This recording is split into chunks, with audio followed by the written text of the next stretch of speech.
Hello, Marlborough. I'm Ryan Malyar, Executive Director at WMCT-TV, and thanks for tuning in to another episode of Corner Office. This is the October 2024 edition, and as always, I'm delighted to be joined by Mayor J. Christian Dumais. Hello, how are you? I'm fantastic. Good. Yeah. Glad to hear it. Yeah. Always wonderful things happening in the city, and I feel like festival season is just sort of wrapping up. Yes. Am I right? Yes, we had a lot of things going on. Main Street was really busy this year. It was buzzing, which is great. You know, we just had the Food Truck Festival. Yeah, so we had Labor Day and then back to back with Food Truck Festival, and MADC puts on a terrific Food Truck Festival. I think this is the 4th or 5th year of that. We had about 4,000 to 5,000 people show up down Main Street. That include 20 food trucks, 3 breweries, Lalo's and Wellies, Serapes for cocktails, 35 artists and community groups, 4 bands, Touch a Truck. We even had a live mural that was being painted as the day progressed, which was kind of great. And that's the same mural artist who did the other beautiful mural that we have. Melissa Pandina, you got it. So where's this one going to go? So this is actually where the Ultra project on the beginning of the rail trail. So they're building a bathroom and amenities. So it's going to go in where that location is. So we're excited for that. Oh, we can certainly use those amenities when people are really utilizing those trails. Absolutely, and there's a lot of foot traffic there too. So it's actually a rendition of the Lincoln and Mechanic train station. So it kind of fits that area, which is a great idea, a great concept by MEDC. And a little memory of days gone by. Yeah. Old Marlborough to bring it to life with new Marlborough. When did that train station disappear? Do you know? Before your time. Long before my time. Yeah, I don't remember it being a train station. No. So, but yeah, it's good to have that homage to the old trade station. So terrific. Yeah. I'm curious.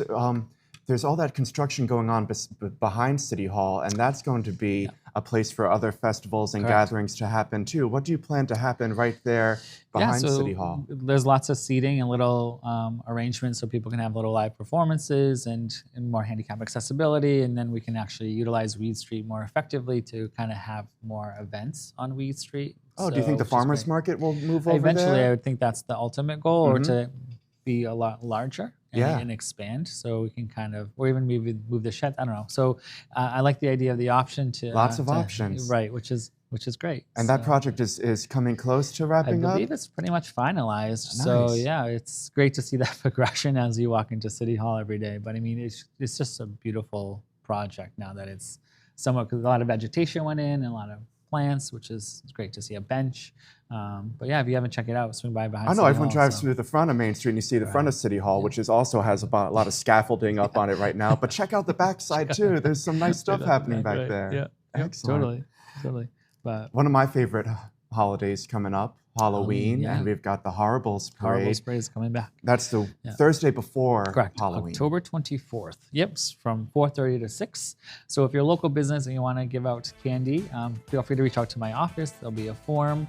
So obviously we open up to businesses that are on Main Street, but we're always welcome more candy for the kids is always a good thing. And if you are a business, buy more than you expect because there's a lot of kids. And I feel like it grows every year. There is, yeah. So obviously the parade will happen, and we have set up the hearse, so the hearse comes down, and then the band. So it's going to be a great little. It always is a great turnout. You were in a costume this year? We haven't decided what I'm going to dress up as. Yeah, that's a surprise. The big reveal. But the big reveal. So so like I said, if you're a local business and you want to help participate, or if you're a family that wants the kiddos to come down for candy, then Thursday the 24th. I mean, you get to go trick or treating twice. And there's a trunk or treat that's done by the Marlborough Junior Women's Club as well. Yeah, and that's plenty of opportunities to get your kids all sugared up. Right. Yes. Love it. And I'm not babysitting any of them. No, but it's super safe too, and it's contained. And so of course you have Halloween where the kids can be little goblins and roam free and terrorize neighbors. Yeah. But these are nice contained events. And it's a great community event too, where people come out and you get to kind of know their neighbor, and the kiddos kind of know each other from school. So that's always a fun thing. But yeah, the Junior Women's Trunk or Treat is always a good thing. And I believe that's the 27th, which is a Sunday, if my memory is correct. I was partaking in last year. I was a hungry hippo, which was a lot of fun. Yeah. I'm sure there's a picture somewhere on Facebook or Instagram, but hopefully we'll be coming back to that, but I haven't figured out what we're doing in that regards yet Excellent. either. So a lot of planning that I need to do. Absolutely. But the date is set for both of those terrific events. So if you're around in the neighborhoods, come by Main Street or Trunk or Treat. And I think Trunk or Treat is still probably looking for vendors as well to do your trunk. So it's always a great thing for the junior women's. But Absolutely. Okay, it's election season. What do we need to know?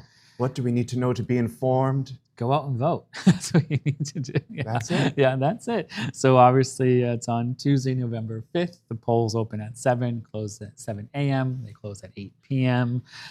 Registration to deadline is Saturday, October 26th. So that's right around the corner. What is it, a month out? About a month out. So yeah, vote by mail is Tuesday, October 29th. That's the deadline for that, right? Correct. Yep. So yeah, just go out and vote, make your voices heard. There's quite a few ballot questions that we'll probably get into in this segment. But yeah, just November 5th. That's Can we the day. skip right ahead to that ballot question? it, sure. I have a big no on question No on 5. So For those who aren't informed, what is question 5 Sure. and why are you supporting a no stance? So myself and other mayors throughout the Commonwealth really are getting the word out, or at least endorsing the no on question 5. So it's all about tipping in wages. So there's an outside company that's trying to infiltrate Massachusetts, so to speak, and trying to get wages so that so tipping is obviously is not necessarily pooled. So the idea is to pool the wages and then to make sure that they're getting a fair wage or increase the minimum wage. The wait staff currently are automatically getting that fair wage. So if you work a certain amount of hours, you have to make sure that you're paying the staff a certain dollar amount that's equitable to the minimum wage. That's already happening. Business owners are well aware of that. They enforce that because they have to. It's the law. So there's a narrative out there that's saying that that's not happening, which is not the case. It's even happening in my business, owning a hair salon as well. So if I have a haircut that comes in, I have to make sure, based upon commission, that they're actually getting the correct, proper minimum wage, Right. and that does happen. So that's already happening. This will be a huge detriment to the business owners if the wage goes up dramatically. It's going to be costing them quite a bit. We have 100 restaurants here in the city, and it's going to be a huge effect. Costs are going to go up a lot if this does get passed. So would the goal be to eliminate tipping? Then? Nope. So you can still tip, but staff will have to pool their tipping, and then they have to tip outside, like back of house. So chefs and cooks and all of that nature. So it just changes the whole tipping process, and it's not broke. So why are we trying to fix something? Right. So and like I said, it's going to be a huge burden for the owners of the restaurants. A lot of wait staff are either well aware of this or they're not, and the people that are well aware, like why? Like I can't seem to figure out why this change is happening, but it's just something that shouldn't be happening because it's going to cost local business owners thousands in labor costs, and it's really shouldn't be happening. So do your own research, but the research that I have had, and it's just not a good thing for the Commonwealth to do. So. We'll see, but we're encouraging people to figure that out and do your research before you just vote. So, yeah. Oh, well, thanks for weighing in on that. Well, hey, thank you. Yeah. Let's talk about the city's free cash. Sure. Let's talk about it. Yeah. No, You tell me. it's always a great thing when free cash is certified, because the books for fiscal year 24 is closed. In free cash, we have $19 million in free cash, which is an incredible number. What free cash actually is it's a combination of money from excess from the previous year, or we are very conservative when it comes to our revenues. So everything that's coming into the city, so we're very conservative with that. So if there's an excess in revenue, then obviously that will go into the free cash that's certified. We had an extra about $7 million this certification because we had the litigation lawsuit against Northborough that we were able to receive that monies from Northborough regarding that water sewer lawsuit. So that's why there's such a higher number this time around. So And this is a significantly higher amount than was Correct. in last fiscal last year for yeah, free cash. Correct. Yeah, Yep. do you know what the Yep. number was last year? About 11. Okay. So yeah, so we're right on target, which is great. It's about average about 11 every Okay. year. So now we're at 19, which is great. So we utilize that money for either like we in the years past we bought a fire truck, some road construction. We did Evergreen Cemetery. We're expanding that. We bought boilers for the Walker Building. So it's excess money that we can do projects or capital improvement projects on. So we're not having a burden to the tax dollars. So we're not bonding or taking out loans. Sure. So it's nice to have that little cushion. We obviously put some into OPEB and stabilization account, and OPEB is other post-employment benefits. It's a liability account, and so we need to maintain those two accounts for our AAA bond rating. So we're doing everything that we need to do, but there are other communities that do not have free cash or not certified nearly this much. So we hear other communities going to 2.5 overrides and increasing taxes. So thankfully, Marlborough is in a great financial position, and we can continue that by being conservative with our estimates and continue that economic growth.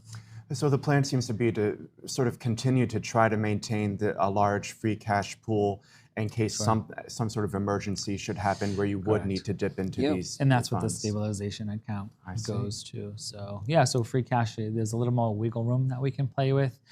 That's why we allocate 10% to the stabilization account for that emergency. It's a little bit harder to access that money, and rightfully so, because we want to utilize that for an emergency base. And so yeah, so we're very happy with that. And I want to thank the auditor, Diane Smith, and her team, and the whole finance team for making that happen and closing the books. And it's always a good look when you can say how much free cash you have. Sure, sure. But so yeah, so thank you for the Diane and the team. So I'm curious, as yourself and City Council discuss the growing needs of the workforce to maintain the city and different things like that, how that balances with the free cash that you have now. Is that just a much wider conversation on as costs continue to rise, as you bring on additional employees or costs get higher, how that cuts into your free cash? So the goal is to never utilize free cash to create new job positions. So yeah, because it's not consistent and it's not reliable. Correct. Okay. Correct. So that's when we really need to work the budget to make sure we have a smart, conscientious budget. So we're not overspending with the budget. So I never want to utilize free cash for that. It's not really earmarked and booked Correct. for these really specific reoccurring Correct. things that you know you're going to need every year. Yep, that's why make sure the tax rates are at an appropriate rate, and then making sure that our revenues are coming in and understanding that economic growth to continue to grow, but make sure that it's smart economic growth so we have that tax revenue coming in. Oh, So okay. Yeah, good stuff. Thanks for clarifying that for Yeah, me. hey, Oh, I missed another festival that we had. Yeah. Of course, we had the Celebrate Mexico right. Day, and I think that's Yeah. a new festival. It is. It's the first one that happened. So it was right at Union Common. It was a great event. I was able to pop in. Lalo's hosted it. And again, it's just another way to bring the community together. So yeah, I had a lot of fun, and it's great to see businesses collaborating to bring events downtown. So what did we have? Food, music? Oh, everything. Everything. Yeah. So I got there a little bit late, but there was bands playing. I think there was some dance performances, a lot of food. I was able to eat a few Mexican dishes, which was great. Yeah. And yeah, again, it was just really nice to see the community come out and celebrate Mexico Day. Wonderful. Yeah. We have Household Hazardous Waste Day coming up. That's Saturday, October 5th. You got it, from 9 to 12. So it's the Easterly Wastewater Treatment Facility. Address is 860 Boston Post Road. List of accessible items is on the city website. You can always call DPW. Common questions: there's no latex paint or single-use batteries. I think we talked about this last time. And obviously proof of residency is required. So I just wanted to make sure that you guys out there know that it is coming on Saturday, October 5th, which is right around the corner. And one final item is the newsletter. And if you're getting the newsletter, then you might see the link to this very video in your monthly newsletter. It gets put out there, and I appreciate that. Share, absolutely. Yeah. Again, and that's why we're so thankful for WMCT-TV, because again, it's another avenue for getting the information out there to the public. And if you don't subscribe to the newsletter, feel free. You're missing out. So you are missing out because there's a lot of content. So pretty much a lot of information that was in this is also there, but it's every month. So it's pretty nice to get every month, and it's all consolidated, and you get a little package of information every month. So go to the mayor's website, you can feel free to sign up. Awesome. So, but yeah, a lot of good things. Yeah, fantastic things. Well, thank you so much, Mayor Christian, for joining me again on your show, Corner Office. Kind of nice ring to that. My show. Your show. Kind of nice. Absolutely. Yep. I love it. Well, thank you for always taking the time. Yeah, and I'll see you again next month. Looking forward to it. And I'll see you again next month as well. Thank you for tuning in to this October edition of Corner Office. I'm Ryan Malyar. Take care.